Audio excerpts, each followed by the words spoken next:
Hey friends, welcome to the 10 Laws Podcast with East Forest. I'm East Forest. And how are you? Happy New Year. Hope you had a good holiday season as we're moving into the end of the year. This is like the last show of the year. And traditionally in the past, I think this is the third one of these I've done.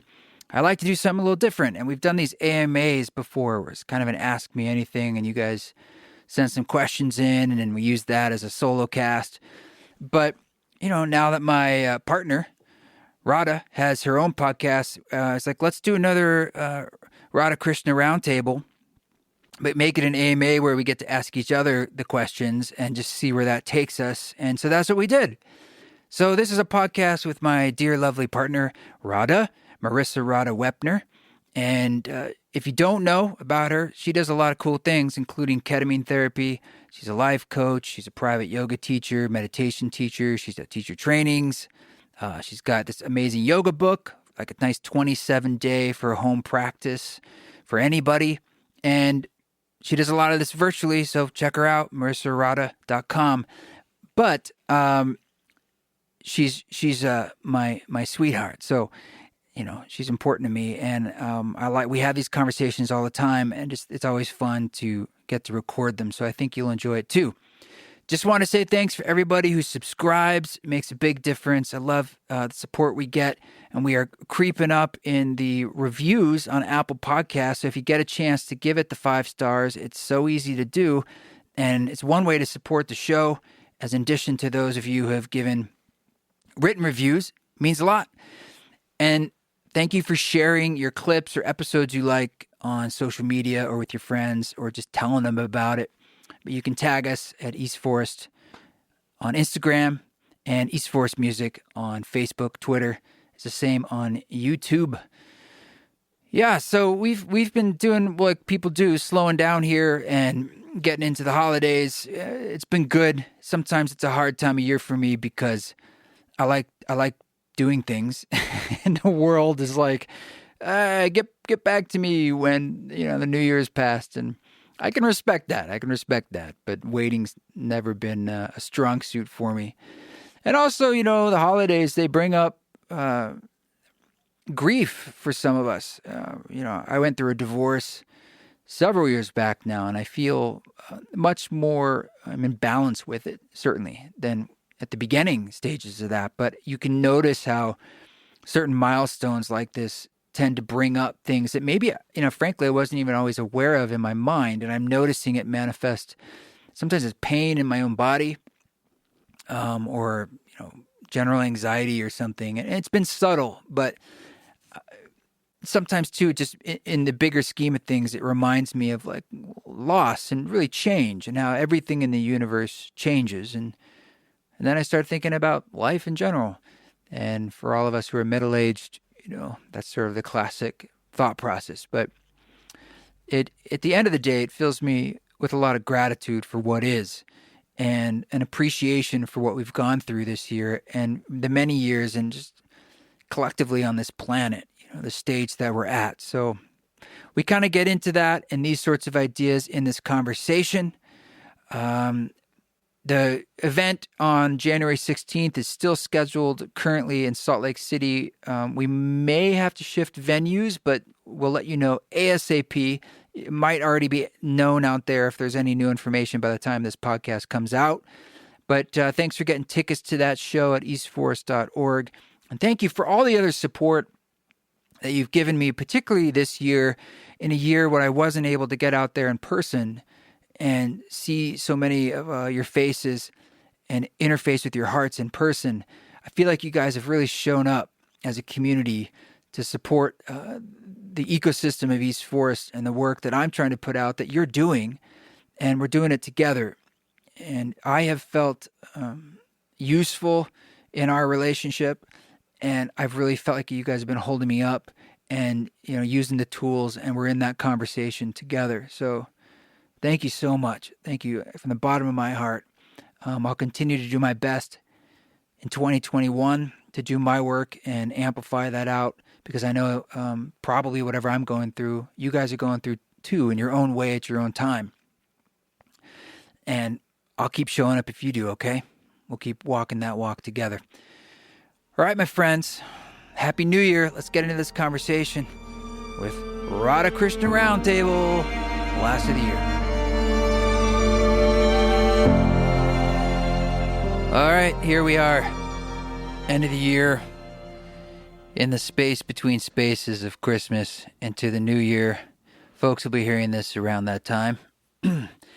And we thought it'd be fun to do a special podcast where, what are the things you can do that's a little outside the normal routine in podcasts? So it's sort of like doing an AMA and Ask Me Anything, but instead of shifting the questions to the internet sphere, we pose them to each other as a mechanism of seeing what happens, what comes out of that. Right? Yeah, I love it. I love it. It's, the listeners have the potential to get a great amount of insights because we know the things to ask each other. Well, we'll see what kind of insight comes out of it. We spend pretty much 24/7 together. Well, I wrote down some various questions. And I don't know. Well, you wanted me to kick it off, or you want to kick it off? Sure. Well, we could do the staring contest to see who goes first. It's not much of an auditory, exciting thing to listen to. Well, let's just say you just lost, so you get to ask me. Okay. As the biggest loser, I will ask you, what frustrated you the most about 2020? And do you see that moving into 2021? It's sort of a two-parter. That's part one. Okay. What frustrated me the most? Having to wear a mask. Okay. I mean, if I'm going to be really honest, having to wear a mask, and not just wearing a mask, right? Like actually wearing a mask is totally fine. But like all of the energy that goes into the discussion and the interplay and the social dilemma and the personal dilemma and the interpersonal dilemma. The awkwardness of saying? Wearing a mask, like the whole package of it, like that masks became a thing, let's say. And then there's divisions. It was the hottest thing in 2020 by far. If anything wins, it's masks. Masks win. And so that's not to say I was frustrated wearing a mask, but I was frustrated with all of the energy that went into the decisions of wearing a mask and not wearing a mask, which you would think would be pretty simple and straightforward, though it was. You would think. I think this is a great opportunity to illuminate everyone into a quick story about the email I got about the show. Because it's about, you'd think when all this mask stuff came up, it's fairly straightforward. He's talking about a show, his ceremony concert that's scheduled for Salt Lake City in January, so coming up in a few weeks. And it's required by the state, right, to wear a mask. It's a mask mandate by the state. And so we follow those guidelines to do that, just like I have in my business or now lack thereof, or going to the grocery store, or, socially when gathering in certain places and containers. So let's just say it's a rule for the show coming up. Yeah, it's also the law, right? Yeah. Anyway, so someone wrote us this email. I'm tempted to actually read the actual email, but let's just summarize. It was beautiful. And little pause right here now too. You East Force fans, when you send Cray emails or IG messages to East Force, he shares them with me, and we take great delight in imbibing in the emails. I don't together. see everything, but just to set it up. So the show on the 16th, currently January, Salt Lake City, someone had written an email that was sent to the general email, and essentially started, and it's a very long email. Paragraphs and paragraphs. Yeah, and frankly, fairly cogently written. Like, it wasn't like there weren't spelling errors and things like that. And so it's like, okay, someone's actually thought this through. And they're starting with, thank yous and gratitude. And I'm like, okay, yes, thank you. Wonderful. I'm glad everything's working for you and you appreciate this relationship we're in. And then saying, I was gifted 2 tickets to your event on the 16th in Salt Lake City. Okay. And then saying, and I work in healthcare, and I've been seeing the kind of choices people are making and how detrimental that can be to people's health. And I'm like, yeah, I can see where this email is going, and that's okay. Someone's got some concerns, I think, about it. And but I can't in good conscience. And what do they say? I can't in good conscience for my mind, body, spirit, health, and personal, like my personal sphere. Wear a mask. I can't wear a mask. Therefore, I want a refund. Instead of, I can't believe you're holding an event. How dare you? They're like, I can't go to this because I would be required to wear a mask. And that goes against not just my personal spiritual values, but actually think it's dangerous for people. And I've seen that happen in my job in healthcare. That's the message I receive. So when you talk about masks and how that's been the theme of 2020, yeah. And there's apparently no clear-cut even path of like how we handle it. Sort of. Right. So the second part to your question was, do I see it going into the future, that frustration? I would say. I guess so. Yeah. Yep, I would. And I guess we can leave that subject there. I have a feeling it might come back with my questions here. Well, I'll just go right into part 2 then. So what is it that you're most hopeful about for 2021? That could be both personally and also collectively. What am I most hopeful about for 2021? Well, I personally, with the closing of my studio and the new evolution of freedom in a way, it's freed me up to do a lot of new or different or just more in the same way of the things that I really love, like teaching and coaching and meditations and kirtan and study. I look forward to all of those pathways deepening and, finding more of a groove. And I'm hoping to maintain the energy of spacious abundance and slowing down. That's my greatest hope for myself and for all of us, is the energy of slowing down, which I've talked about many, many times. And it's still like number one, right up there at the top of my list. What am I hopeful for? Well, could I ask you more about that? Because Sure. you said the other day, how did you describe it? That you feel like you've gotten to this place of sort of surfing a dream state, meaning like the energy of not doing too much feels like some kind of dreamy place for you that you like, and you're like, I want to stay in this place. Yes, which I know is impossible, right? I know. But the intention is totally possible. Yes, and I've adhered to that intention. So that's saying no to things and not taking on too much and not overscheduling and noticing the energy of like rush, stress, panic, push, and pulling myself out of that, and also not wanting to inflict that energy onto others. So intentionally, as much as I can, holding this energy of spaciousness, time. The slower we go, the more time we have. And the faster we go, the less time we have, I've found. And I want to have as much time as possible. Yeah. And that requires going slowly. So with the release of my studio and less with the yoga teacher trainings, obviously less with traveling, right? Like before we would travel so much, and it was often like carry on to carry on, trip to trip, and that takes a big toll. And so it feels like America got pushed into like the speed of either a second world country or just Italy, where everyone's just like, I want my thing on Thursday, and well, now it's going to be Tuesday, and it's like, oh man, I guess I just have to wait. Everything's just slowed down, like Amazon shipments, like the ability to get things expected as quickly as before, and not traveling. Yeah. And so it's created this state where I think for a lot of people, they're not desiring, myself included, to always or sometimes even feel that chicken with the head cut off energy. Yeah. Yep. And, because of the pandemic in the beginning, when everything shifted so much and we really gave each other a lot of leeway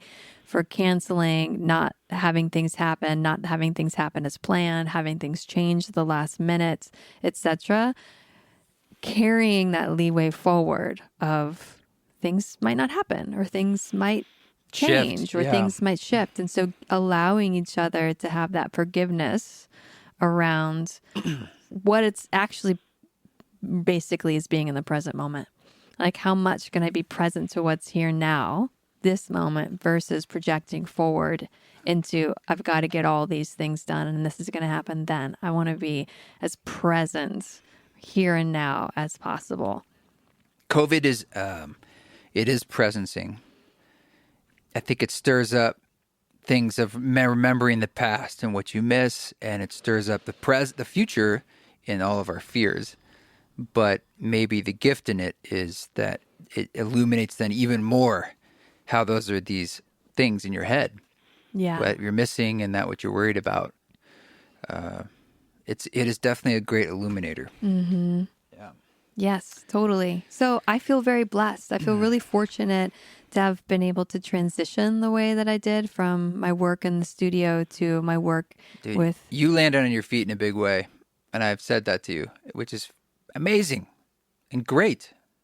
Yeah. But I don't think it's not just that like you kind of figured out the nuts and bolts of sort of hustling on your own fully, but you also seem to fall into a rhythm with it that while missing community and the things that came with a yoga studio day to day, that's been pretty impressive. Well, thank you. And I feel like I was just thinking about this in the shower this morning, like the anti-hustle. Like, I don't really feel like I've been hustling. I feel like I've been working, but things come to me. But I don't want to be out there like... I just call it the hustle. I know. I don't want to... But I was just thinking about the word hustle this morning. Like, I don't want to feel like all of my passions have to become hustle side projects too. I want to enjoy things just for the sake of enjoying it in the privacy of my own moments or my own home without thinking, how can I also now monetize this thing that I love? Make it grow. Yeah, or make it grow or get more likes Quantify it. or quantify it. I just, and it ties into the slowing down and doing less, not hustling, not quantifying, not selling, really being present. When the opportunity comes to share things, for sure I will and do all the time. But it's more like, for example, I was sitting at the computer just now doing work and catching up on things. And I was like, oh yeah, I should make a post about life coaching. And, you know, I've got a spot for a few more clients for 2021. Now would be a good time to do it. And I did it in that moment because I thought of it in that moment and I just did it, versus a week ago having a marketing plan of like, I got to make that post to get more clients. I didn't even think of it until an hour ago. I have this conundrum in my head about whether I would be East Foresting better if I embodied that energy in my life of essentially letting go of like any thoughts of trying to grow in a quantifiable way, and not talking about internal growth, but external growth. But then I'm like, or is it the reverse, where because then in essence, perhaps my output of what I give to music would be quite a bit less, or maybe I play fewer shows, When you if say any. the reverse, what does that mean? I didn't quite understand the reverse. Well, I'm just trying to say, like, which is really more valuable Trying for me. to grow or not trying to grow? Simplified? Yeah, and I think it's a both and is where I come to. It isn't one or the other. But I just say like the role that the hustle plays for me, and Is what? it's like a fire, you know. It's an energy to do things, Okay. and to output, and then it's also can be an energy you can get lost in. Yes. And so, but I don't want to say if I let go of the hustle, that I think it's kind of fun. I purposely say the word because it's playful. Yeah. And I just said yesterday to this guy I was talking to, who's like a money guy, and it's like, listen, man, basically he's trying to wrap his head around my life. And he's just describing my jobs. And I was like, look, man, I've basically just been hustling since I got out of school, avoiding a 9 to 5. And that makes sense to me.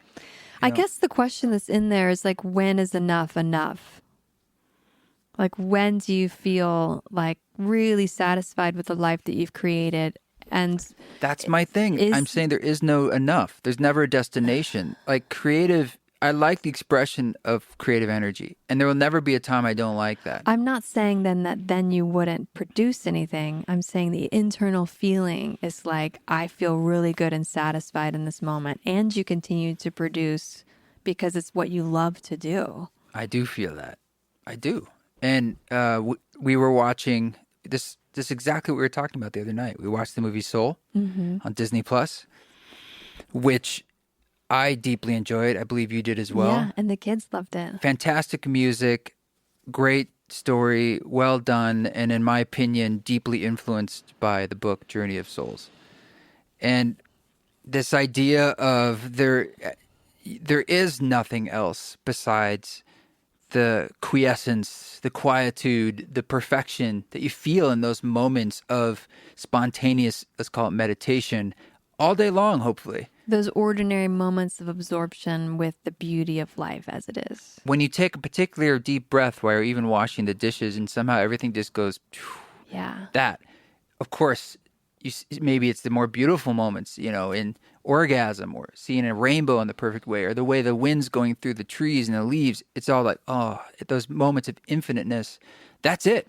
I mean, and I don't mean in a pejorative way. I mean, that's the just this. Yes. And so all the other stuff, external successes and power you might have attained from your practice. You could be the best axe chopper now in the world or whatever it is, the best mom. That's important too, but it's not, as they would say in the movie, your purpose. Well, yeah. Can I reflect to you for a moment in the vein of this and in 2022 for you, 2020, prior, knowing you in your worlds with like growing, tours, albums, collaboration, there was this like, we got to get the next thing planned. For example, we got to get the tour in the UK planned. There was pressure for a timeline. And then now, because in 2020, all the timelines went away, all the touring went away, you have embraced more this sense of that energy is gone. And it might be gone because you can't plan a tour right now, or it might be gone because you also feel a sense of grounded contentment with where things are at and how they're unfolding as they unfold. Is that a question? Yes. And a reflection. I think so. It was a big help to not be able to do those things. It's not even a choice. And the fact that everyone couldn't do it made it easy.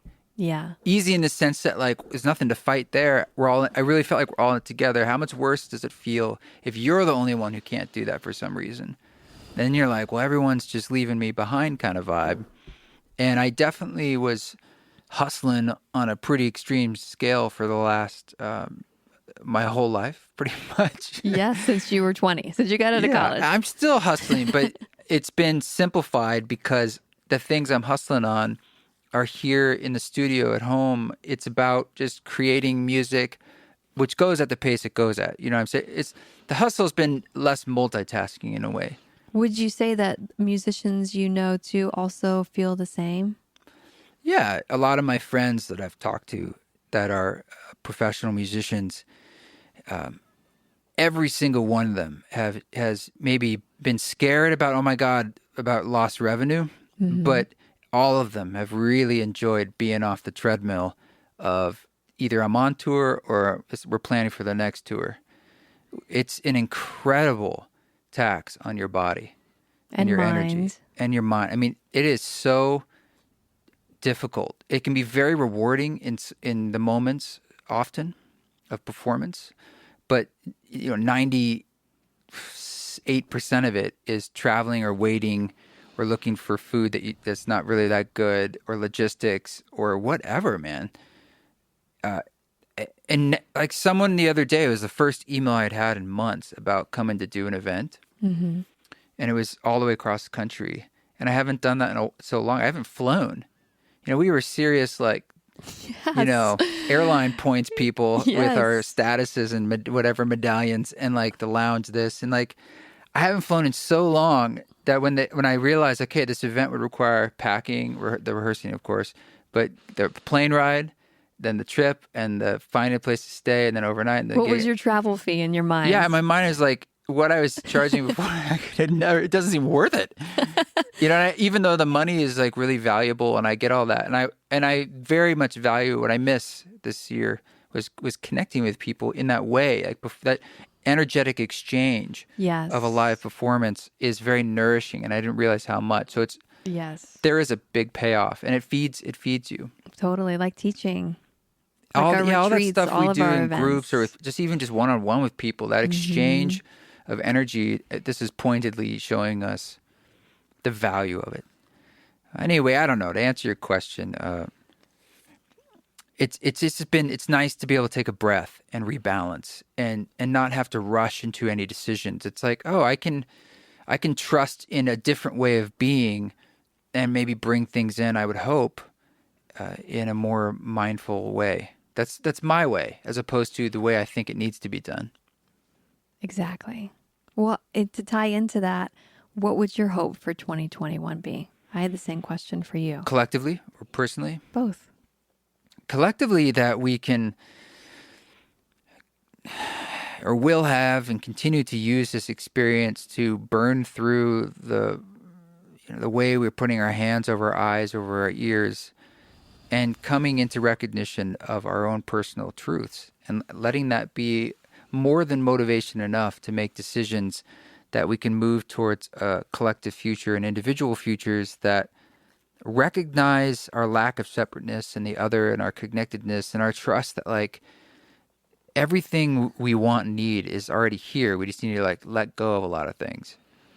So beautifully said. And that's just my hope, because like, my God, the pain and the suffering that's come out of this pandemic, whatever you think of it, okay, that's undeniable. From death to poverty to stress alone, to breakups, to suicides, to lost jobs, to all the things, please let that be worth something. Please don't squander the suffering that's gone into all of us being pushed into choice. And you can choose to keep doing what you were doing, but this is just only you can be honest to say, how can I be better for me? And where are the things, what can I let go of that's going to allow me to be a better person? And like the movie Soul, it's like that may just be you smiling more to other people. It's not about what you do, and it could be related to that, but it's probably more about some internal energy or the way you talk to yourself or how much stuff you put on your plate. And it may or not, in your mind, affect the outside world, but I would contend it will. Well, it does. In the long term, it does affect especially. The outside world. It does. Yeah. Well, how about personally for yourself?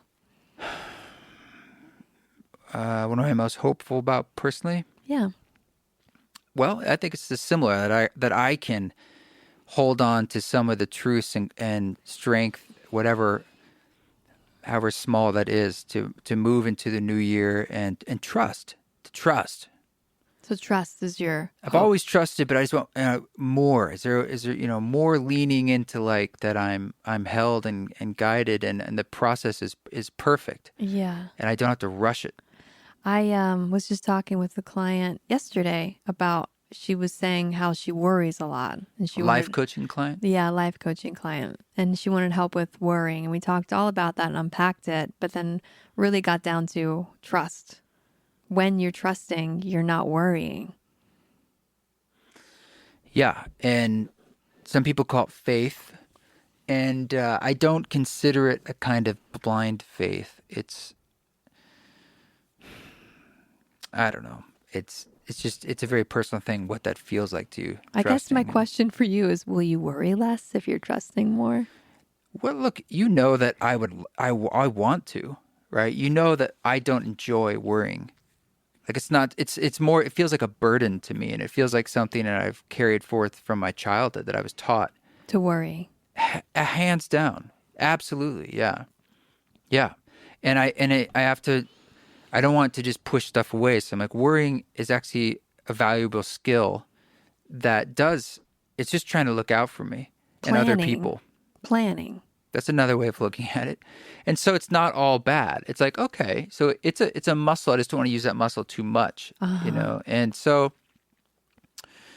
I think that goes, I'm going to say yes. Yes, I'm always easing into worrying less. But this year was tough because it made me worry about things that I didn't think I'd be worrying about. I mean, I think for a lot, beyond just like you might worry about your life and your career, but it's like talking about like all these situations we never consider, like other people's behavior in your pod, how that affects your own health. It's like, I never had to deal with that before. No. None of us did. It's crazy. Before and like, the let me tell pandemic, you, try you didn't controlling really- a 17-year-old and how she hangs out with her friends. Like, That's what I was just going to say. you go into madness. And I am teetering on like that lack of control is maddening to me. But I have to be really honest with myself about whatever I think of it, how much I can actually control. Right. And what you can control is how much it stresses you out. I think you can witness it and choose to aim for something, but I don't know. Some of this, I feel it in my body. It doesn't even feel like it's in my conscious mind. Like the way certain worries manifest in my body. And, I know. and I'm just like, it feels literally like two different minds. Like I'm like, well, I'm thinking one thing, but my body's thinking another clearly through pain it's giving me or whatever. Uh-huh. And if anything, that teaches me a lot about stress overall and how horrible that can be for our bodies. And it worries me deeply, deeply. I know there's a little bit of a catch-22 there. But all of us, like going through what we go through, I guess it's part of the human experience. But boy, we've had a lot of cortisol running through the veins We sure of have. the human race. We sure have. And, that just makes me think of you and the work you do as an antidote for that. All right, next question. Your turn? You're going to ask me? Sure. No. I mean, I started by asking you off my list. Why don't you ask something? On my list was, what was your hope for 2021? I just asked you that. Okay. All right. So I'll go back to me. What was your biggest blind spot in 2020? And what do you think was the collective biggest blind spot in 2020? Well, what I think first is my blind spot's what I'm not aware of. So it's hard for me to know what my blind spot is. Like looking back. Maybe I'm not even aware of it yet. I think Okay. my biggest blind spot I'm not aware of because it's in my blind spot. Because could Dig you? deeper. No, I'm just saying, like, there's got to be some things looking I was back. going to ask, like, can you help me tease it out? Like, what would you maybe suggest is my biggest blind spot? It's like looking back on the year, are there avenues you went down? You're like, whoa, I didn't realize I was lost a bit until later. Or like for me, there was some serious stress in the early parts of the pandemic initially. Mm-hmm. And I feel it very differently now. It's just a different flavor. So I look at that like, okay, I was definitely feeling overwhelmed. And I was also feeling like there's a lot of catastrophizing there and feeling out of control. And I was, So for you, that was a blind spot in the beginning. you could look at it that way. Or you could perhaps Yeah. just phrase it like you've gotten better with dealing with that. Yeah. I mean, I used to be in QAnon, at the beginning of the year. I'm You kidding. didn't. That was my blind spot. That you weren't in it. I started it. Yeah, I'm Q. Stop it. Spoiler alert. All of that is not true. No, not at all. But that's kind of what this year has been an amazing year for that. Just like crazy. I don't want to seem crazy. I'm just going to say like wild ideas, identities that people take on and go deeper with. And if anything, I've been trying to loosen up my sense of identity and not be like, it's more like, this is who I am or what I believe. More like, who I am is saying like, I don't want to be us versus them all the time. Yeah. Like, how do I hold that energy and be thinking in my mind, there's all this judgment of like, that's a crazy idea. Like the person who wrote me about the mask, right? I vehemently disagree with that. But I also have to be like, how do I not then just relegate it to like, well, there's me and there's them kind of idea. It doesn't have to be an either or. I think it's just a spectrum, and you can still hold people with compassion wherever they are, because that whoever wrote you, like that's actually her truth. Like that's so true for her. She really wanted a refund, email. which is not my control, by the way. For You everyone don't out there. write It's an like, artist for a refund. It's not even technically my event. It's the promoter is Yes, putting this on. exactly. I'm just saying too. That's not how you typically goes. If I go to see, Jack You haven't Johnson, seen a show in a while, I'm so- not going to go write Jack Johnson and ask him for a refund. Hey, Jack. Didn't like the show. But my blind spot. Wait, can we just sidebar here of all the greatest things? It's like I did have someone buy a CD, I kid you not, and ask for $7 of the 10 back because they only like 3 of the songs. I remember that I kid you not, they actually... No, totally serious. So like, I thought this would be better. I do like 3 of the songs. So could I please have a refund for $7? I think that's fair.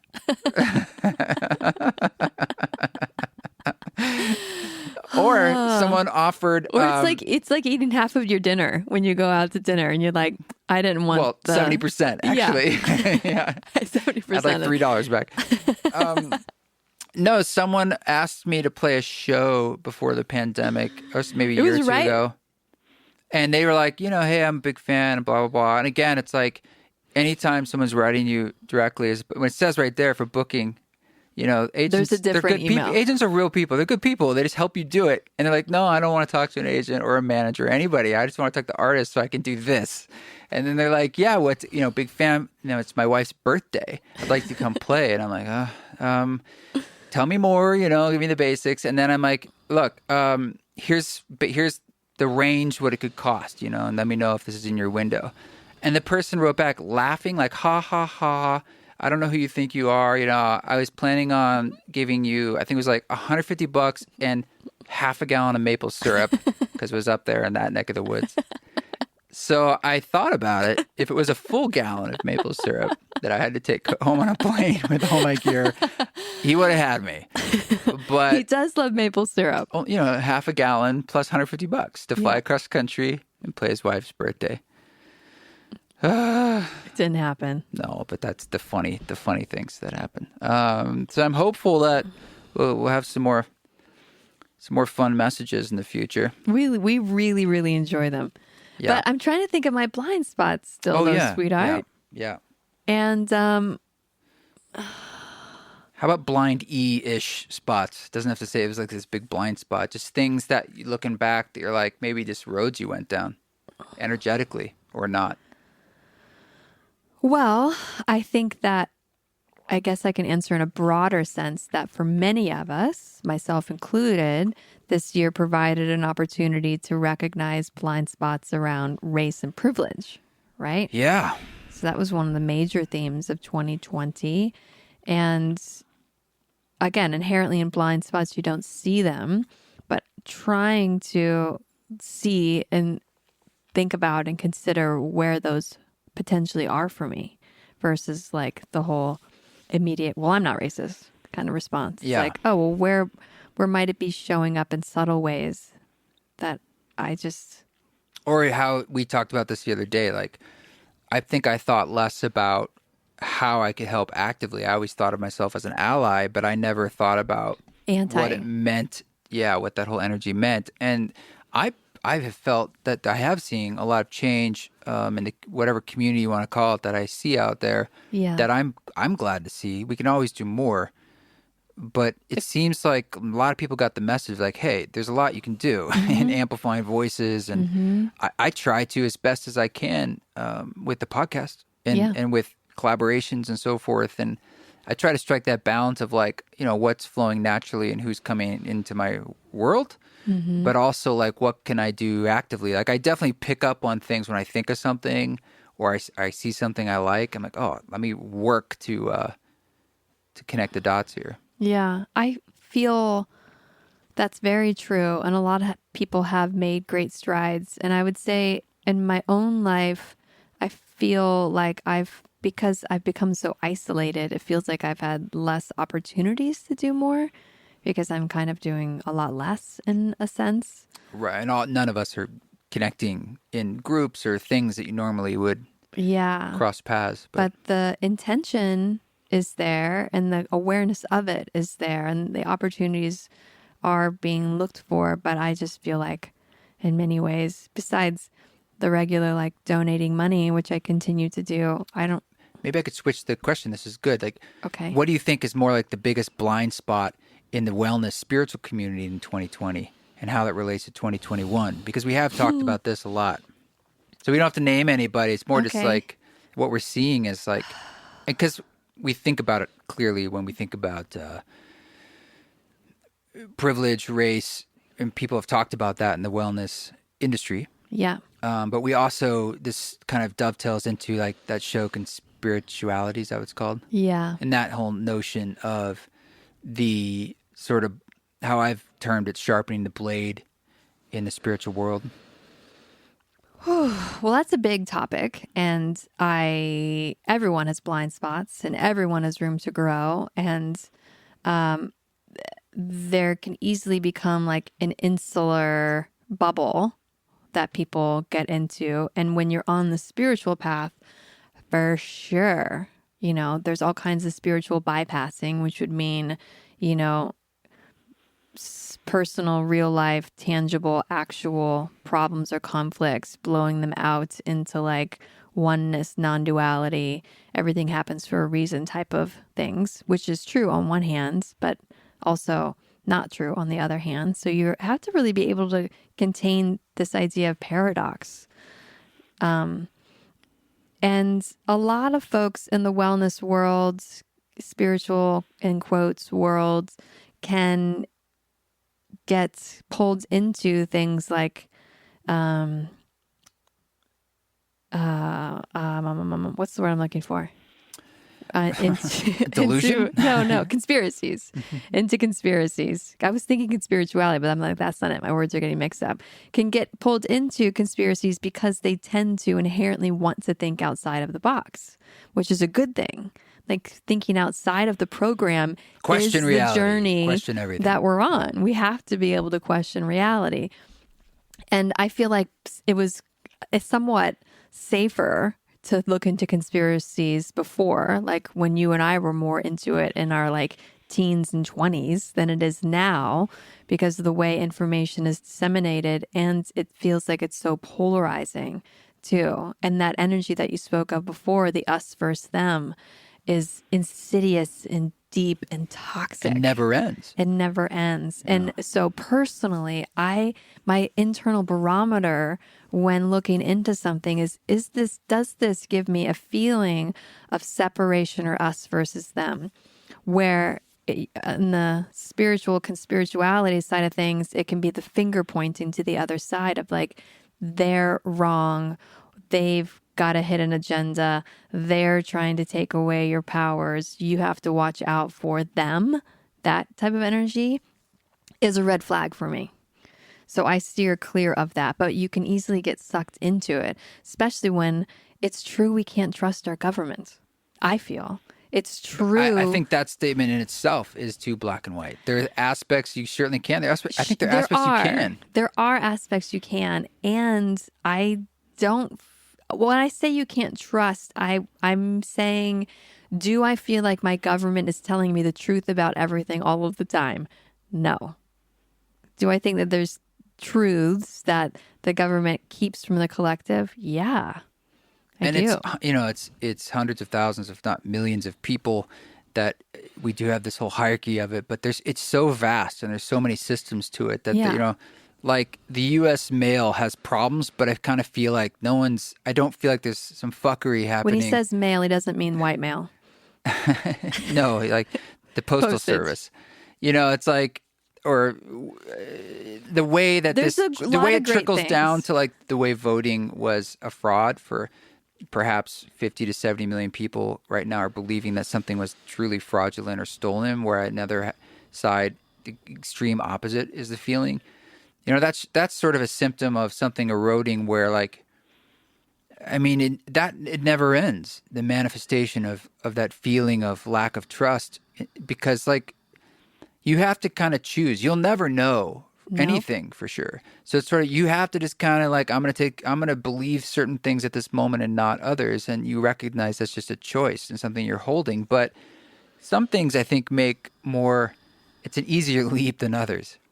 Like some things, like if they do a hand recount of paper ballots 2 or 3 times, it's like, look, most likely that's fairly accurate, right? As opposed to the alternatives of tens of thousands of fraudulent, fake, actual ballots. I trust in our election process. That's one thing that I feel like. But I don't was trust is done. the money in it and stuff. You know, Yes, like all the exactly. I mean, there's a huge problem. Well, that again is the containing of the paradox, where it's like some of it's good and some of it's bad, but that's inherent in the nature of reality for every single thing. And so again, like you were saying, you have to choose, knowing that you can't know everything. Where does the rabbit hole stop for you? And how are some of those rabbit hole, the further you go down, is an excuse for not dealing with the way things are. Yes. It's because sometimes it just is messy, and unfortunately there's truths on both. It's just Yep. not great, and it is messed up, but it's then you can't then just say like, well, then the whole thing is against me. It's like, You know, you're making me think of this moment that I had this summer with Benji, who's the 7-year-old in the house. No, he's not He's 7. 9, The 9-year-old in the yeah. house. The 9-year-old in the house. And I was encouraging him all summer to bike around the neighborhood, like basically get out of the house and get off the screen. yeah, And he was biking. He went on his first big bike rides down the streets, and he saw a garage sale sign. And he came back and he's like, Mom, come to this garage sale with me. I'm like, it's crack for you. okay, you got it, babe. Biking on a sunny day with my sweetheart to a garage sale sounds good. And it ended up being way longer than he had thought that it was. So we biked all the way to this place. And it turns out it's this old home that was owned by a man for probably like 50 years. It was in his life, and he had passed away, and his sons were there at the estate sale. And they were, what's the politically correct term that I could say?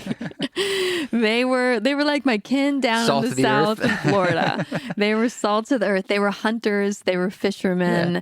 They were Trump supporters. They were, you know, different than the folks that I interact with on a daily basis. And I loved the experience of one, going into this home, right? Estate sales, you get to go inside.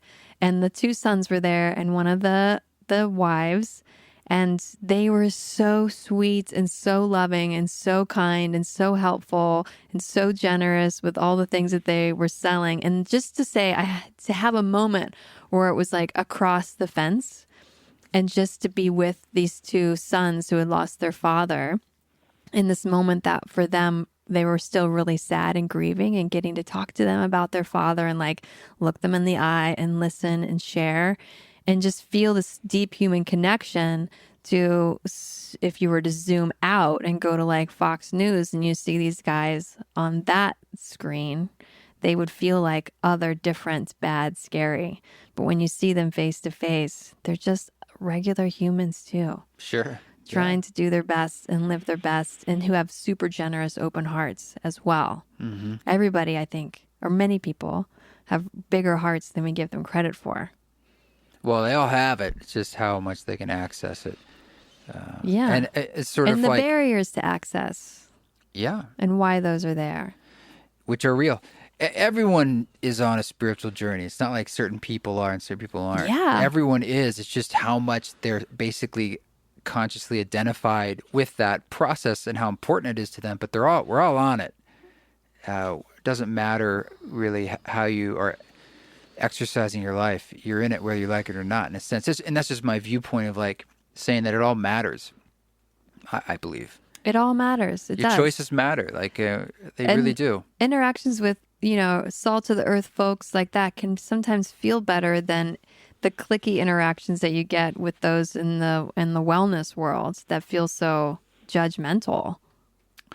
You mean like when you're talking to someone they're creating more of that feeling of us versus them, saying like we're in a Yeah. camp and someone else is in a camp? Do you have the right clothes? Do you have the right look? Do you have the right water bottle? Do you have the right I'm not crystal? that guy. Do you? No, Yeah. you're not at all. That's one of the things I love about you. You're not at all. No, I'm And in my own bubble. I hope I don't come across that way either. But who knows? No, that could be no. one of my blind spots. All right, well, I think it's maybe your turn. Okay. I'll get a few more in here before we... Here is the question for you. What advice would you give 30-year-old Trevor? I don't know who that is. It's baby Krishna. Baby Krishna. 30-year-old. Now I feel old. I'm like, that's an old person. What advice?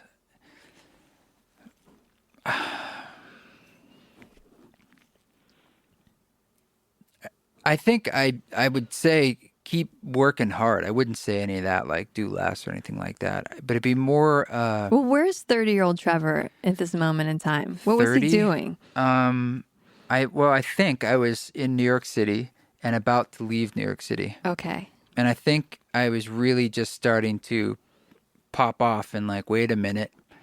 And everything was just really starting to begin. It felt like the beginning of a new sense of self. There sort of was before that and after that. Okay. And for those who have been listeners, I'm speaking directly to the story I've told many times of when I took the mushrooms with my first Education of the Individual Soul album and how I felt like a changed man. Or becoming a man, really. Well, how would Part you, one. if you could go back in time and inspire a 30-year-old Trevor, what would you say? It's like okay to be joyful or no, because I knew I wanted to be joyful. I think I would have just told myself, Are you saying that you weren't that joyful then? sure, there are moments. I just say it's all good. It's like all the different things. It's okay. It's okay. Just that kind of feeling held a bit more. You give him a big hug? A big hug, that kind of fatherly energy of like, man, it is so okay. Everything you will do and the mistakes and the triumphs, it's all cool. Just know that. Like, go play. Go do what you can, and it's all fantastic. What would you say to 42-year-old Krishna? This feels like a trick.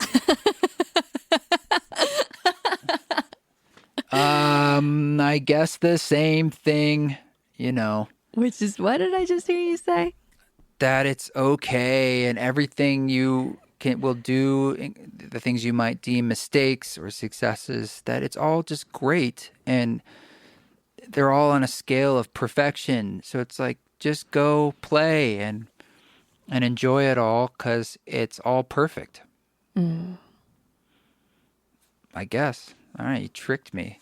That wasn't a trick. You sly one. Is that it, or is that a I have another part one? question. Okay.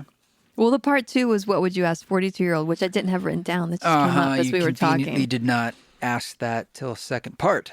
That's very smart of you. Are you feeling guarded in this moment? No. Go ahead.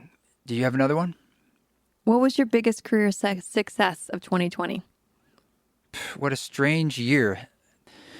It wouldn't be the things like external as much. This year has been seismic for the way I work and who I work with and all the things. I mean, so there's all the obvious things that changed. And then What's your biggest career success of 2020? Number one, I think being more empowered. feeling more empowered. Yeah. I left my management company at the time, right when the pandemic hit. Same weekend, we parted ways after 3.5 years. And so I started creating some new relationships and connections and team members. And I think I put myself, like I used to be way back in the day, more at the center of my own choices. And at first that was really scary, and it still is in certain ways, but the success has been that I felt more empowered because by default it was just sort of me. And I was like, oh. And over time though, I'm like, oh, I enjoy being intimately involved with this stuff and sort of being the CEO of myself. Which you always were. Right, but I had intentionally, turned it over in certain ways. And I'm just saying, like, I could work now, I think, a little differently. And there's some things I've learned there that I think will behoove it, just me enjoying it more. Yeah. And I think being more successful personally in that way, because I think it'll just work better. Because you're enjoying it more. Well, and I know like how I want to trust and also how I want to direct my own life. And Also the energy that you want to interact with. Yes. That's really important. It's kind of everything really, because the rest of it's the what you do, but it's not the how you do it. And the how you do it's kind of everything, right? It's going back to like all that is just this.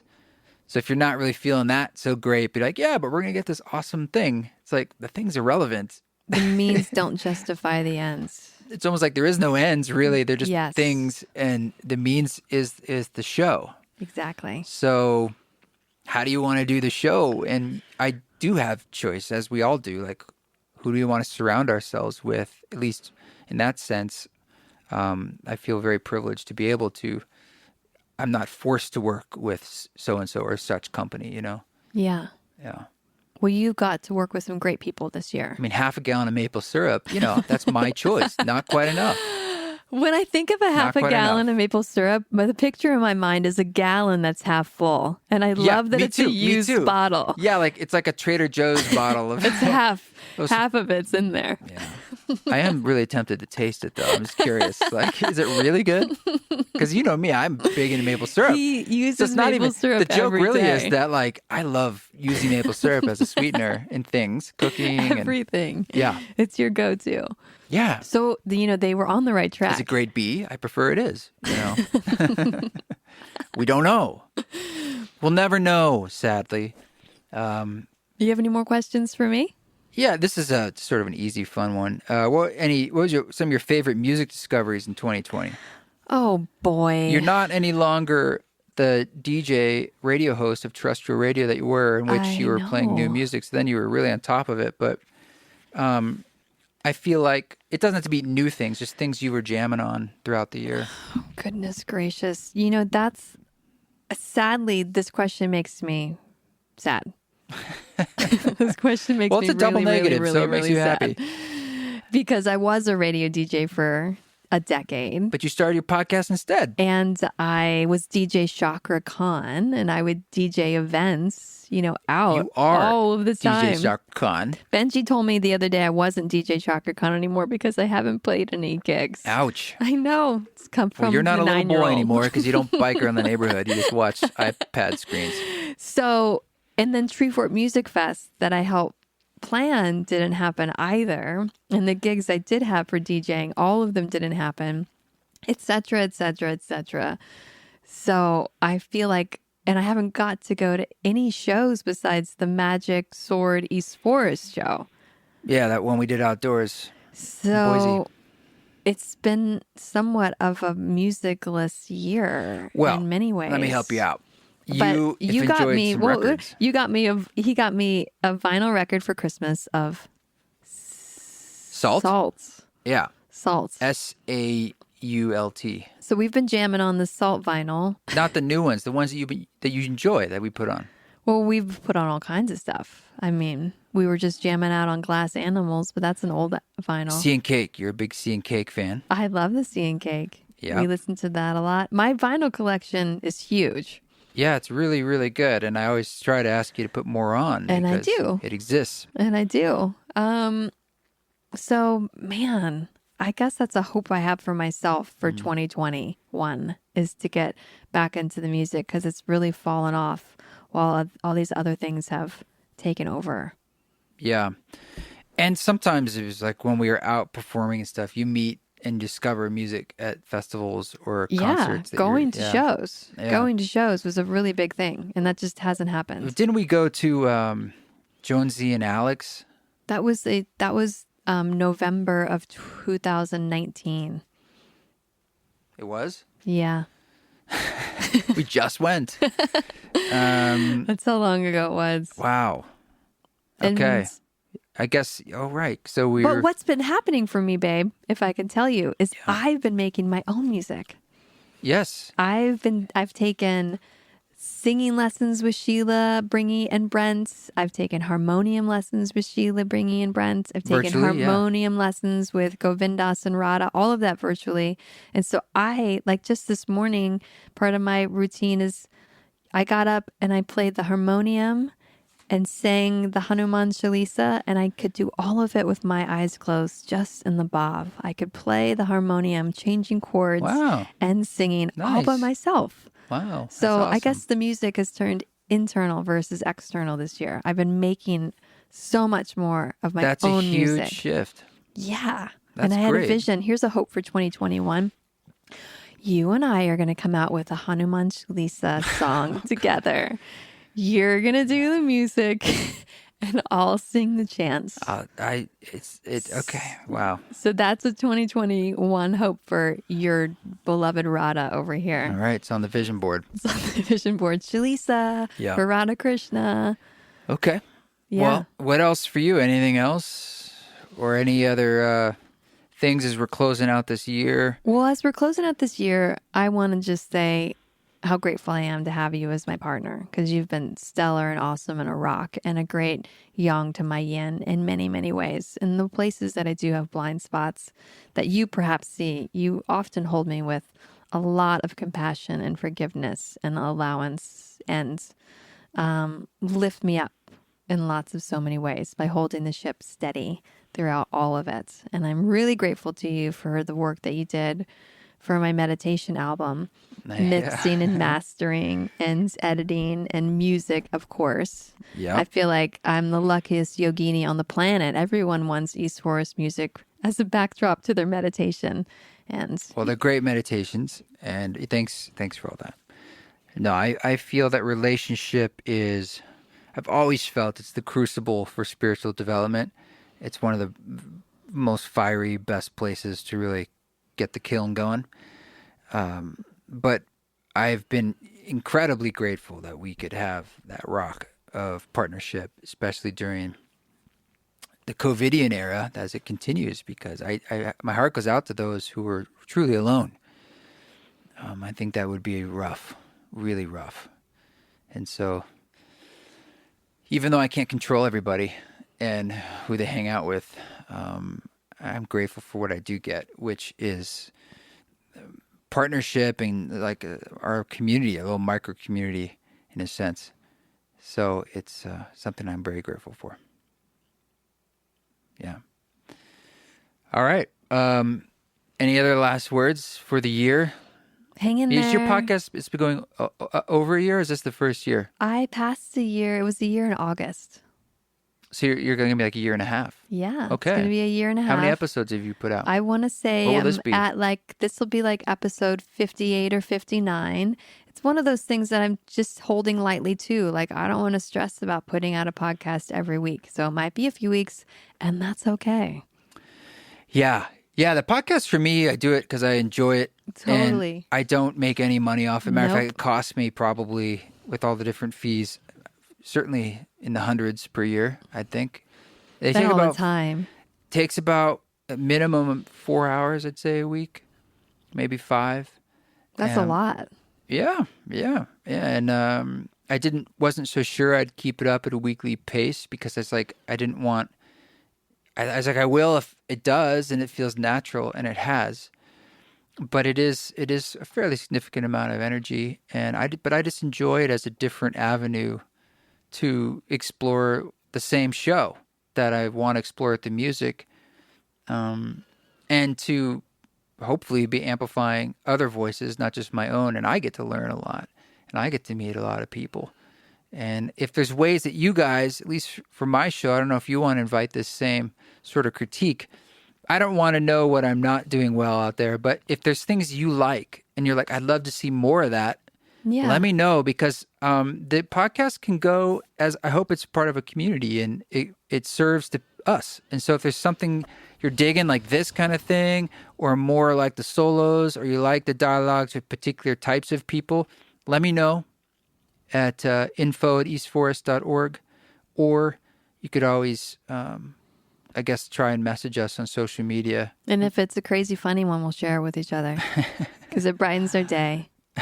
Brightens our day. Thanks for having me on, and I'm looking forward to 2021. And please do reach out. You can find me at marisaradha.com, MARISARADHA.com, and all the fun things that I do. Come join my world. Yeah, I'm sure it'll be even easier when we can start to gather the kind of things, and including our retreat that we're hopeful for the fall of 2021 in Utah. And hopefully we'll get back to Esalen and who knows where else. So it's been a transformative year for some of us, way more than others, but for all of us, we're definitely in it together on Spaceship Earth. And I think we're going to be continuing to walk through some murky ground.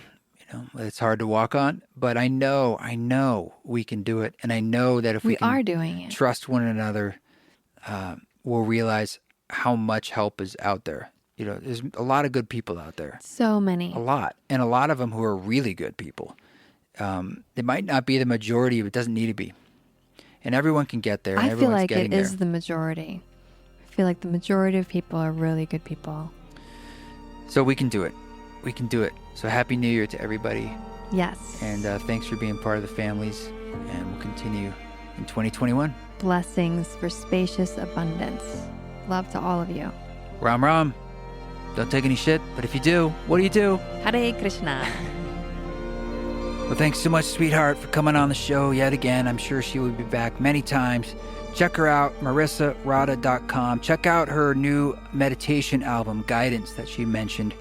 It's on Spotify, iTunes, wherever you listen to music, and it does indeed feature East Forest music. And I put a couple tracks on there that I've never released before. And so it's a fun way to experience not only some new forms of meditation, but also a little bit of new East Forest music. Speaking of, what's this song playing in the background, Mr. Forrest? Well, this is a sneak peek of the new Possible record that comes out in early 2021. I've been working on this record for a long time, and it's being mastered as we speak. And I just was going to play you a little sample in the background just to get you excited and give you a taste. It goes a few different places. I feel it definitely has a contemporary classical vibe, but there's some songs in there that feel like more like ambient orchestral pop, I suppose. But this is one of the ones that's more on the contemporary modern classical side, and I love it. It's called Undying, and I was helped with the string arrangements by Lorna Doone, and we had some great string players come in from the 208 ensemble. And that's my piano that I got last year, my 102-year-old Baldwin that I've been refurbishing and literally putting toothpicks in to hold, the other day, to hold the damper pedal in, which worked. So who knew? Thanks, guys. So grateful again. So grateful to be in conversation together all around the world, to all my friends everywhere. I look forward to seeing you in person, but thanks for being part of this virtual heart community. Our connection will continue as we keep walking our walk. We don't take any shit. But if we do it with grace. Peace and love, friends. Happy New Year!